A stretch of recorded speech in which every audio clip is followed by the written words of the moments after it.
کہ اللہ رب العزت اس کائنات کا تنے تنہا مالک ہے، کوئی اس کا شریک نہیں، کوئی اس کا ساجی نہیں ہے۔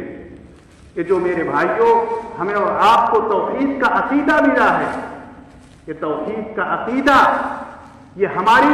سمجھیے کہ سب سے بڑی پونجی ہے، ہمارے پاس سب سے بڑا خزانہ ہے، اور اس سے بڑھ کر کے دنیا کی کوئی پونجی نہیں۔ جتنے انبیاء کرام اس دنیا کے اندر تشریف لائے، تمام نبیوں کی دعوت کا آغاز اور ان کی دعوت کی ابتدا اسی توحید سے ہوئی، اور ان کی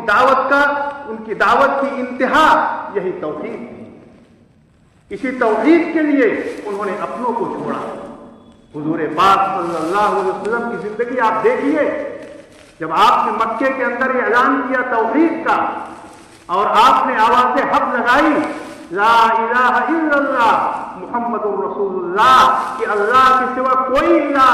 اور کوئی عبادت کے لائق نہیں ہے، صرف اللہ عبادت کے لائق ہے، تو پورا مکہ آپ کا دشمن ہو گیا، اور ہر طرح سے انہوں نے کوشش کی کہ محمد صلی اللہ علیہ وسلم کسی طرح سے نرم پڑ جائیں، کسی طرح سے ہم سے مصالحت کر لیں، کسی طرح سے وہ ہمارے بتوں کی برائی کرنا چھوڑ دیں۔ لیکن اللہ کے رسول اور جتنے بھی انبیاء کرام آئے، بال برابر بھی انہوں نے اس توحید سے دستبردار ہونا اور اس توحید سے ہٹنا کسی قیمت پر گوارا نہیں کیا،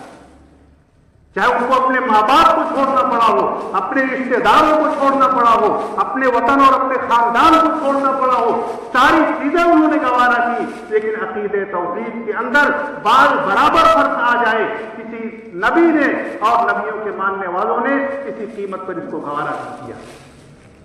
حضور پاک صلی اللہ علیہ وسلم کے پاس مکے کے مشرکین کا وفد آیا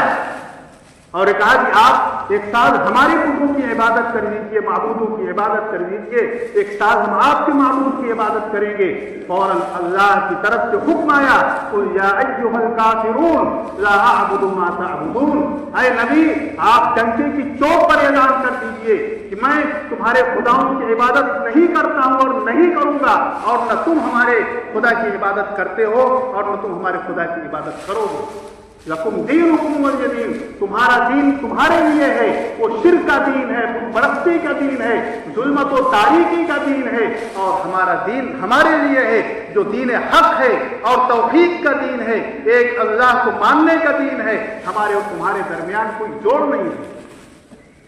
نبیوں نے اس کی دعوت دی، اور کسی نبی نے کسی قیمت پر اس توحید کے ساتھ انہوں نے کوئی ساجھیداری، کوئی اس کے ساتھ سمجھوتا انہوں نے قبول نہیں